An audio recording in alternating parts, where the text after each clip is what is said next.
Hello and welcome to Compelled. I am Mike, and today we're going to be talking about some breaking news, Jeremy Renner, and the fact that supposedly allegations have come out that he wanted to kill his ex-wife and himself back last November. I'm going to read from Cosmic Book News. The allegations stem from a heated and nasty custody battle involving Renner with his ex-wife over their young daughter. And this is my favorite part. If you go to TMZ, TMZ reports that they had received court documents that only TMZ had. TMZ cited the allegations regarding the murder-suicide were from his ex-wife. Radar Online has obtained documents that cite a former nanny and friend of Jeremy Renner that corroborate the allegations. It doesn't corroborate anything. In fact, it's kind of convoluted. The new details go over how Renner was with a friend at a nightclub where he talked about suicide and his ex-wife, and then back at the house where his nanny said she witnessed the talk and even Renner firing the gun. The friend's name is Lily Faget, F-A-G-E-T. Got to be careful with that last name. The report does mention that Renner denies the allegations. Of course he does. The actor was joined by Faget and a friend named David at the Black Rabbit Rose Jazz Club in Los Angeles. Faget wrote that Renner appeared to be in a bad state of mind and had a drink in his hand all night. Outside of the club, Faget claimed Renner voiced suicidal thoughts and slammed the mother of his child. He told me that Pacheco is unstable, bleeding him dry, and trying to ruin his life. Respondent then grabbed his car keys and said, "I'm going to blow my brains out." Hours later, Faget recalled a horrific moment she was seated 6 to 10 inches away from Renner as he shot a gun into the ceiling of his home while his daughter was asleep. "He showed me that it was a real gun, and he cocked the gun," Faget wrote in court documents. Wrote in court documents? I don't think she wrote anything. I think it was her lawyer. As he was talking, he waved the gun around and stuck it in his mouth a few times. The scary encounter was also overheard by Renner's nanny, Naomi Moore, who was asleep in another room. The employee alleged to have entered the room Renner and Faget were in to tell them to lower their voices. Suddenly, the SWAT actor told Moore, "This is what Renner said. I just had this loaded gun in my mouth.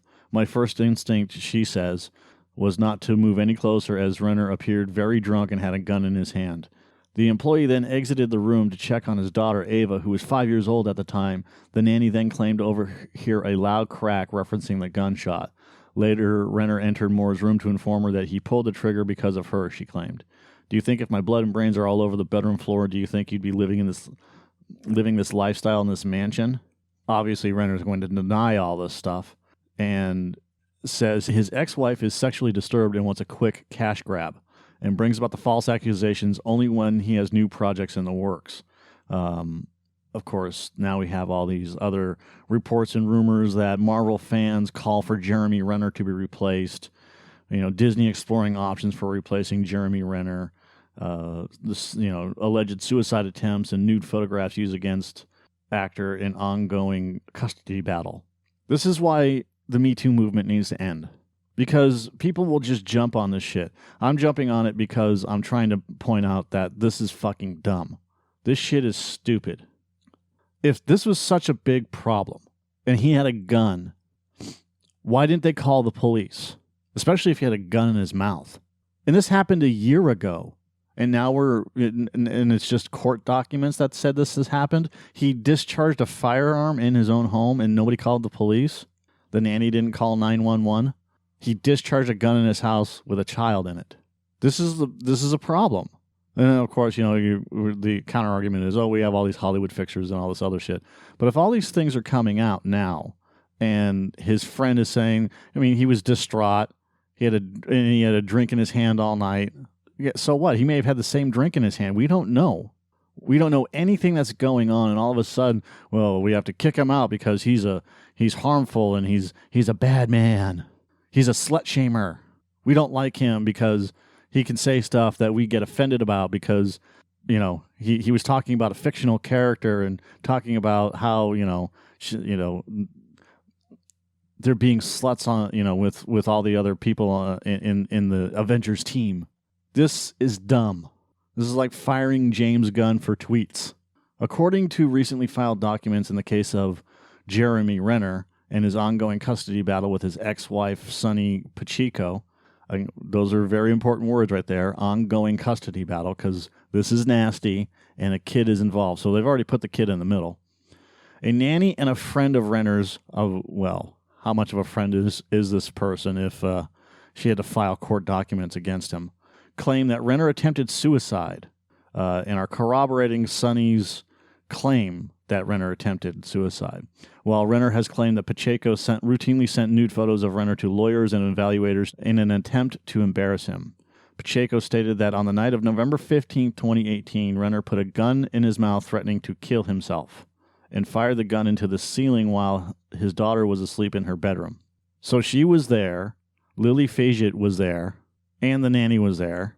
So what was Renner doing with Lily at his house while his wife was there? In filings recently obtained by celebrity news outlet Radar Online, the claim was supported by two separate individuals who claimed to have been present on the night of the alleged incident. Lily Faget, who's a friend, claimed she was sitting 6 to 10 inches away. And this is what they say, and that Renner was in a bad state of mind. They didn't talk about him going to a club and having a drink in his hand. He told me that Pacheco is unstable, bleeding him dry and trying to ruin his life. Respondent then grabbed his keys and said, "I'm going to blow my brains out." He showed me that it was a real gun and cocked the gun. So this is all taken out of context. This is why you can't believe this stuff. Because every story that you're reading is completely different than what's going on, than what the truth is. And the truth is somewhere in the middle. Did he have a gun? Probably, most likely. Did he discharge the gun? I don't know. Possibly. I wasn't there, so... The second alleged witness who corroborated this story, well, how could she corroborate the story if he was at a club in downtown L.A.? And he drove home drunk, supposedly? He had a drink in his hand all night long and he drove home drunk? This is what Renner's representatives are saying. This is a matter for the court to decide. It's important to note the dramatizations made in Sonny's declaration are one-sided and made with a specific goal in mind. In August 2019, Pacheco again recruited a nanny of mine to make false allegations against me, but this time the woman had recently been fired and had stolen Ava's dogs. Ava is his daughter. So she was apparently more than happy to lie about me to Sonny. Renner has not remained silent. TMZ reports he recently accused Pacheco of sending uncensored nude images of him to their custody evaluator. Legal documents obtained by TMZ detail that Renner accused Pacheco of sending the nudes to their lawyers and evaluators for no other purpose than to cause me extreme embarrassment. He claims Pacheco threatened to sell the photos to the media. Well, let her. So what? And that she did not send the nude images she took of herself that would add context to Renner's nudes. He also claims that Pacheco obtained risque images of the nanny and sent those to the teams as well. Renner claims that Pacheco is obsessed with sex, including the sex lives of those around the couple. To this end, Renner alleges that this obsession is expressed through Pacheco's sculpture work, which regularly features sexually explicit and, according to the actor, disturbing subject matter. Who do you believe? You believe nobody right now. There was no police report filed in all of this. And if this is as bad as it was, they were arguing consistently. I'm sure there were just some knockdown, drag-out fights arguing. Not necessarily physical, but arguing. If he was that distraught that he was at a club and just like, I don't know what to do, this bitch is bleeding me dry, and he was beside himself, and this was last year, who the hell hasn't gone through that in a bad divorce? Who hasn't said stuff like that in a bad divorce? I should just go blow my brains out. People say that all the time. Well, maybe I should just fucking kill myself. You say it jokingly with your friends, or you say this and that. You say it in times of extreme depression, times of extreme stress, just to get it out. I don't know anybody in my life that hasn't said that at least once, either in a joking manner or if they've said it not in a joking manner, you go, what are you talking about? And like, never mind, it's not that big of a deal. I was just trying to, bring levity to the situation. I was just talking out of my ass or whatever they were saying. And it sounds like excuses, but again, that's what people do. They hear a song on the radio, they mimic putting a gun in their mouth. I do it all the time. I'm not the only one. It's shown on TV all the time. When it comes to reports like this is disingenuous. when it comes to TMZ or any of the other news reporting organizations, journalists like Screen Rant or Cosmic Book News or whatever the hell it is. This is irresponsible reporting because they're not reporting the facts. They're not reporting anything. They're taking an article from one place and then they're disseminating that information to fit their own agendas. This is the problem. This has been the problem with the Me Too movement as well. And this is something that have been trying to put on a podcast about why we're not doing Me Too stuff anymore. And this is not a Me Too thing. Why we're walking away from reporting on Me Too stuff. Because we don't believe the reports anymore. Who do we believe? We believe Rose McGowan. Because it's coming right from her mouth. This is what happened. This is what I did. And here is the evidence. We believe people like Aaron Johnny, the Zoe Quinn person. This is what happened. Here is the evidence. Make your own decision. We don't believe people that write long dissertations about ex-coworkers that they called friends after the friends have killed themselves because somebody knew that they were mentally broken and decided to throw one last log onto that fire and see what happens. I'm talking specifically about Zoe Quinn and Alec Holoka. She knew exactly what she was doing. And without any investigation, without anyone looking into the allegations or the background history of any of these people, they just assumed that he was guilty. And this is what's going on with Jeremy Renner. Just assuming he's guilty. It's what happened with James Gunn. Just assuming he was guilty. Oh, well, I just put out some tweets. Well, you're fired anyways. But you knew about those tweets. Well, the fans. We got to think about the fans. It's the right thing to do. No, it's not. The right thing to do is to hire independent investigators. The right thing to do is to question why there was no police reports ever filed in a case like this.